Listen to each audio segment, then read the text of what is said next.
Are you child? Are you listening? Halo, selamat berjumpa lagi dengan saya, Herman. Pada postingan hari ini, saya ingin melanjutkan pokok bahasan kita yang terakhir tentang das Nomen, di mana kita sudah belajar kemarin tentang artikel yang pasti atau bestimmter artikel. Hari ini, saya akan melanjutkan tentang artikel kata benda yang tidak pasti atau yang kita sebut sebagai unbestimmter artikel. Apa itu artikel kata benda yang tidak pasti atau unbestimmter artikel? Dalam postingan saya hari ini, saya akan membuat dua kalimat, yang mana kedua kalimat itu kalau kita baca kelihatannya sama artinya, tetapi sebenarnya maknanya berbeda. Kalimat pertama, seorang laki-laki berada di jalan. Kemudian kalimat yang kedua, orang laki-laki itu berada di jalan. Nah, apa yang membedakan dari kedua kalimat ini? Kita lihat kalimat pertama, seorang laki-laki. Kalau kita mengatakan seorang laki-laki, artinya apa? Sebenarnya kita tidak tahu sifat atau ciri khas dari orang itu. Kita hanya tahu hanya laki-laki saja. Kita tidak tahu orangnya mungkin pendekkah, orangnya mungkin gantengkah, orangnya mungkin tinggi besar. Kita tidak tahu. Kita hanya tahu seorang laki-laki. Kemudian pada kalimat yang kedua, orang laki-laki itu berada di jalan. Nah, kemudian kita perhatikan kata itu. Itu sebenarnya mempunyai arti tersendiri. Artinya, kalau kita katakan orang laki-laki itu, kita sebagai pembicara maupun pendengar sudah mengetahui ciri-ciri dari orang laki-laki itu. Mungkin dari namanya kita sudah tahu, namanya Anton, orangnya gemuk, ya, kerjanya, makannya banyak, ya mungkin seperti itu ya. Makanya kita katakan orang laki-laki itu, ya. Jadi, dari kedua kalimat ini hampir sama tetapi berbeda. Ya. Dari kalimat yang pertama, seorang laki-laki berada di jalan, ya, kita katakan sebagai kata benda yang tidak pasti. Sedangkan untuk kalimat yang kedua, orang laki-laki itu kita katakan sebagai kata benda yang pasti. Nah, teman-teman, gimana? Sudah tahu bedanya? Nah, sekarang kita akan menuliskan bagaimana penulisan jenis artikelnya untuk kata benda yang pasti dan tidak pasti. Pertama kita lihat bestimmter artikel, kata benda yang pasti, der Mann untuk maskulin singular. Kemudian menjadi unbestimmter artikel, ein Mann. Kemudian ini saya kasih juga negatifnya, kein Mann. Nggak usah bingung teman-teman, nanti saya akan berikan contoh lagi di dalam kalimat sehingga biar jelas. Ikuti dulu saja. Kemudian feminin singular di Universität untuk bestimmter artikel. Kemudian menjadi unbestimmter artikel menjadi eine Universität. negatifnya menjadi keine Universität. Kemudian untuk neutral singular, das Brot, bestimmter Artikel. Kemudian menjadi unbestimmter Artikel, ein Brot. Negatifnya kein Brot. Kemudian bagaimana bentuk pluralnya? Bentuk pluralnya tadi maskulin singular bestimmter Artikel der Mann. Kita tidak mau tahu apakah dia maskulin, feminin, neutral. Sekali lagi untuk bestimmter Artikel semuanya menggunakan artikel atau kata sandang die, sehingga dari der Mann singular pluralnya berubah menjadi die Männer. Kemudian untuk feminin, die Universität singular pluralnya menjadi die Universitäten. Kemudian untuk neutral, das Brot menjadi die Brote. Nah, sekarang bagaimana bentuk unbestimmter Artikelnya? Unbestimmter Artikelnya di sini tidak ada kata sandang untuk kata benda yang plural. Mengapa demikian? Ya, di dalam bahasa Indonesia pun kita juga tidak bisa mengatakan seorang laki-laki, seorang laki-laki. Ya, yang ada orang laki-laki, orang laki-laki. Ya, tidak ada sebuah universitas, sebuah universitas. Ya, di dalam bahasa Jerman pun seperti itu. Ya, jadi kata sandang di sini tidak diberikan, sehingga untuk die Männer, untuk bestimmter Artikelnya,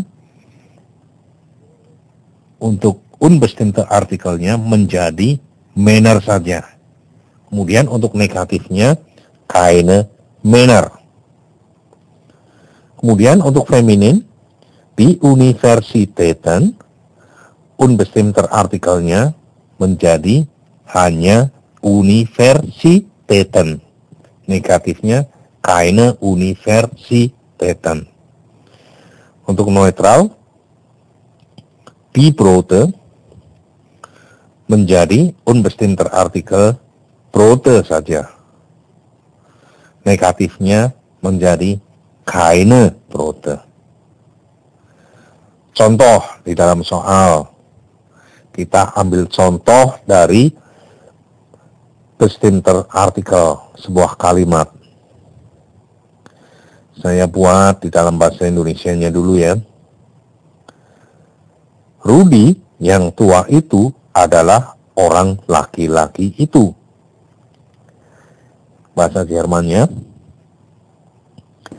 der alte Rudi, das ist der Mann. Nah, ini dia. Der Mann di sini adalah bestimmter Artikel. Ya. Nah, kita lihat sekarang yang unbestimmter Artikel. Ist das ein Mann auf der Straße? Saya bisa jawab, nein, das ist kein Mann auf der Straße, sondern eine Frau. Apakah seorang laki-laki itu berada di jalan? Jawabnya, enggak. Itu bukan seorang laki-laki di jalan, melainkan seorang wanita. Ya. Nah, kein Mann tadi, ini saya katakan tadi negatifnya. Nah, inilah bentuk kalimatnya. Ya, jadi nein, das ist kein Mann. Bukan, itu bukan seorang laki-laki. Ya. Jadi itu merupakan kein Mann, itu bentuk negatif dari unbestimmter Artikel. Kemudian ada contoh yang kedua. Die Universität hat kein Studienkolleg. ini adalah, kita lihat, universitas itu tidak mempunyai student college. Ya, student college itu, bagi teman-teman yang masih belum tahu, student college itu adalah pra-universitas. Kalau kita mau kuliah di sana, di Jerman, untuk kita harus menempuh student college dulu selama 1 tahun atau 2 semester. Ya.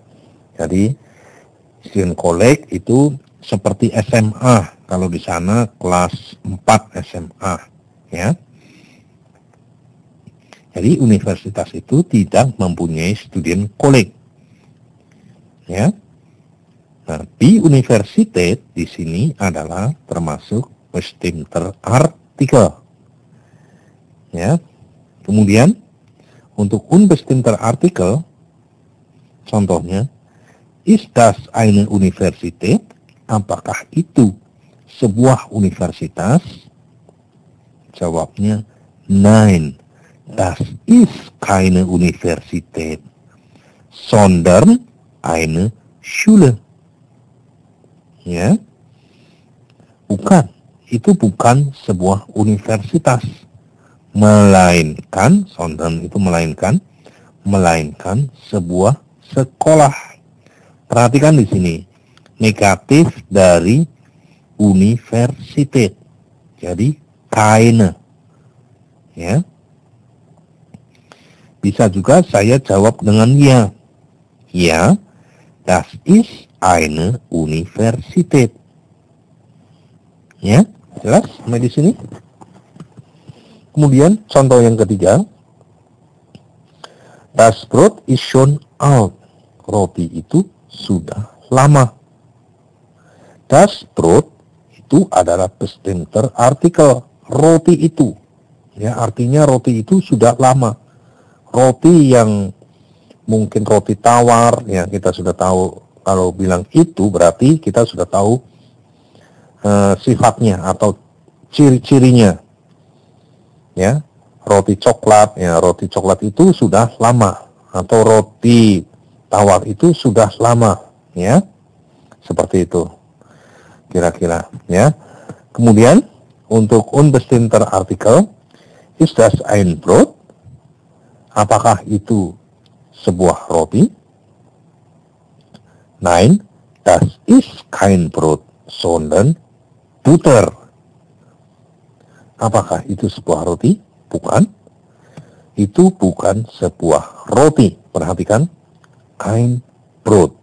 Kein di situ adalah menyatakan bukan roti. Kein Brot. Ya. Jadi negatifnya dari ein Brot. Butter itu adalah kalau kita bilang margarin, ya, bentuknya plural.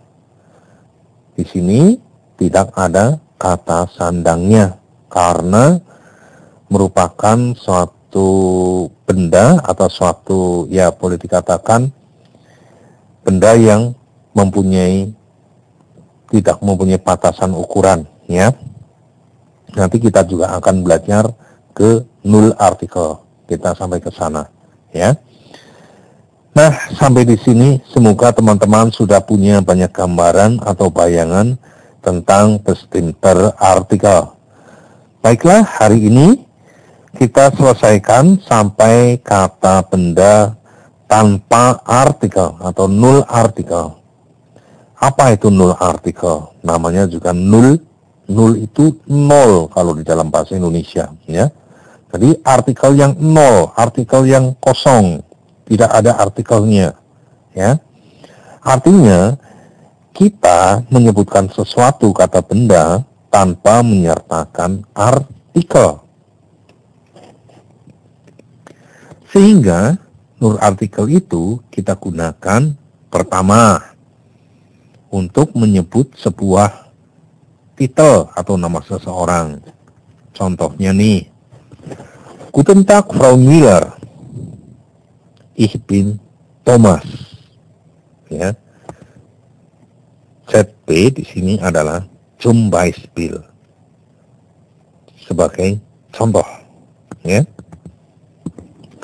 Kemudian untuk menyatakan Profesi, contohnya, ich bin Informatiker. Perhatikan, Informatiker itu maskulin, tetapi tidak ada kata sandangnya. Ya, jadi karena profesi tidak perlu menggunakan kata sandang atau artikel, maka disebut sebagai null artikel. Demikian juga untuk is Maler. Maler itu tukang cat. Dia itu adalah tukang cat. Ya. Maler. Kita tidak perlu menggunakan artikel. Kemudian untuk menyebut kebangsaan, kota, negara, dan benua. Contohnya, ich komme aus Indonesien. Ya, Indonesian, perhatikan.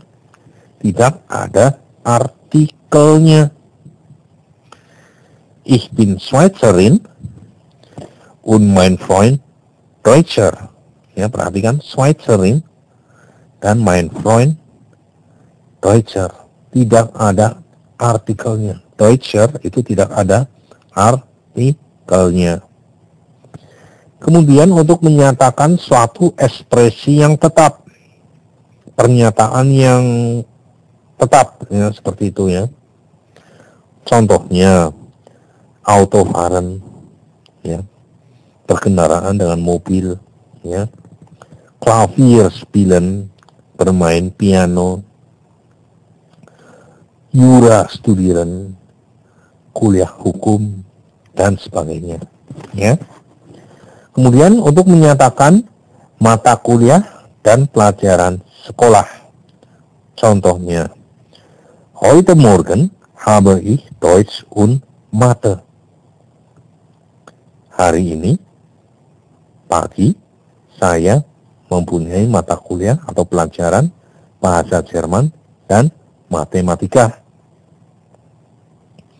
Kemudian selanjutnya untuk menyatakan hari raya agama.